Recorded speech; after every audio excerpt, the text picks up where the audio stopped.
Sir ये जो मरीज के पैर में पट्टी बंधा है, इसमें ईंटा क्यों लटकाया गया है? मरीज के पैर में पट्टी बांध करके हम लोगों ने एक ब्रिक 2.5 किलो की क्यों लटका दी है, ये ईंटा क्यों लटका दिया है और ये पट्टी बांध करके ईंटा क्यों लटकाया जाता है, ये मैडम का प्रश्न है। तो मैडम ये अच्छा प्रश्न है, ऐसा हमने क्यों किया है, कोई बताएगा आप में से? Yes sir. बताइए सर ये जो मतलब इनका पैर फ्रैक्चर हुआ है, तो इसको मतलब स्ट्रेट करने के लिए, इस पोजीशन में रखने के लिए ही सपोर्ट करने के लिए लगाया गया। आपने अच्छा बताया।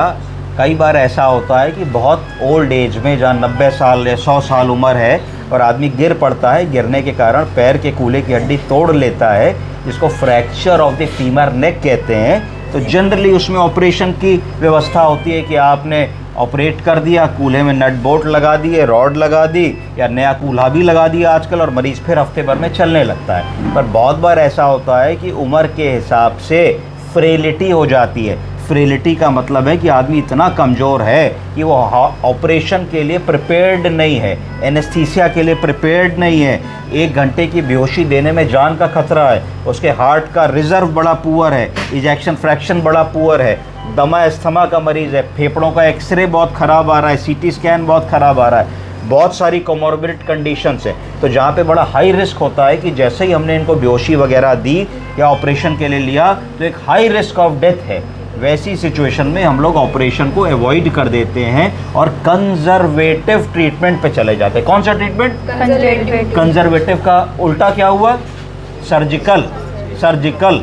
अगर पैर टूटा, कूल्हा टूटा, तो नट बोल्ट लगा के ऑपरेशन करके चीड़फाड़ करके उसको ठीक कर दिया, तो उसको कहा जाए कि सर्जिकल ट्रीटमेंट। उसका विपरीत हो गया, जहाँ सर्जरी नहीं संभव है, कंजर्वेटिव ट्रीटमेंट। अब क्या होता है कि जब हड्डी टूटी, इनकी फाइल ले आओ भैया, जब हड्डी टूटी तो क्या होगा? जैसे ही हड्डी टूटेगी तो हड्डी मतलब बोन, जैसे ही बोन टूटेगी तो बोन टूट करके पीछे खींचेगी तो मसल उस जोड़ को पीछे कर लेगी। तो जैसे ही मसल उसको पीछे करेगी तो उसका जो पैर है, उसका पैर करीब करीब कुछ इंच छोटा हो जाएगा, मरीज़ का पैर कुछ इंच छोटा हो जाएगा।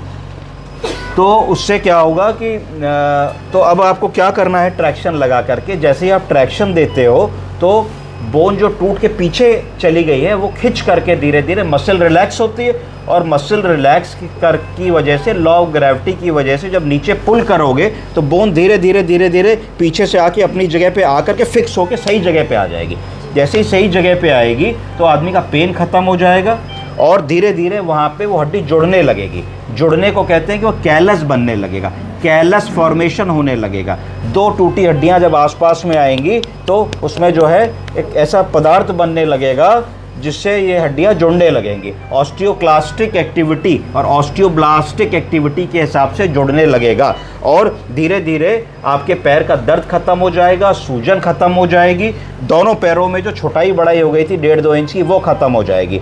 और फिर मरीज़ का धीरे धीरे जब कैलस फॉर्मेशन हो जाएगा, जिसमें 4 हफ्ते 6 हफ्ते लगते हैं, तो आप अगर ये वज़न हटा भी लोगे तो मरीज़ पर धीरे धीरे पेन फ्री हो जाएगा। और 2 से 3 महीने के बाद एक्सरे करा करके आप ये सुनिश्चित कर लोगे कि हड्डी लगभग जुड़ गई है, तो फिर वॉकर की सहायता से ऐसा मरीज चल करके अपना बेसिक काम कर सकता है, अपना जीवन व्यापन कर सकता है। तो एक कंजर्वेटिव मैनेजमेंट के तहत हम पैर में ट्रैक्शन बांधते हैं, ट्रैक्शन पे वजन बांधते हैं और एक इक्वल फोर्स अप्लाई करते हैं, जिससे कि पैर की हड्डी अपनी जगह पे वापस आ जाए और मसल जो स्ट्रेच हो गई हैं वो वापस आ जाए, इन्फ्लेमेशन ख़त्म हो जाए, पेन ख़त्म हो जाए और मरीज़ की हड्डी धीरे धीरे जुड़ने लगे बिना ऑपरेशन के, जहां ऑपरेशन हमारा संभव नहीं हो पा रहा है। वरना इसमें ध्यान भी देना है, वरना लेटे लेटे बेडसोर हो सकते हैं, तो एक एयर मैट्रेस देना है, 2-2 घंटे पे हल्की सी पोजीशन चेंज करा देनी है, थोड़ा सा पिलो एक तरफ लगा देना है,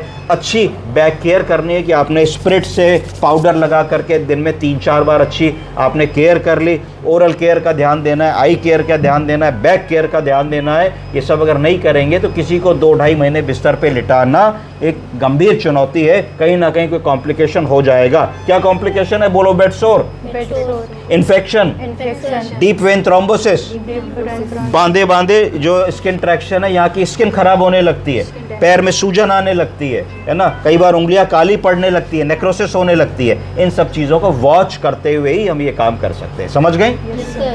Okay.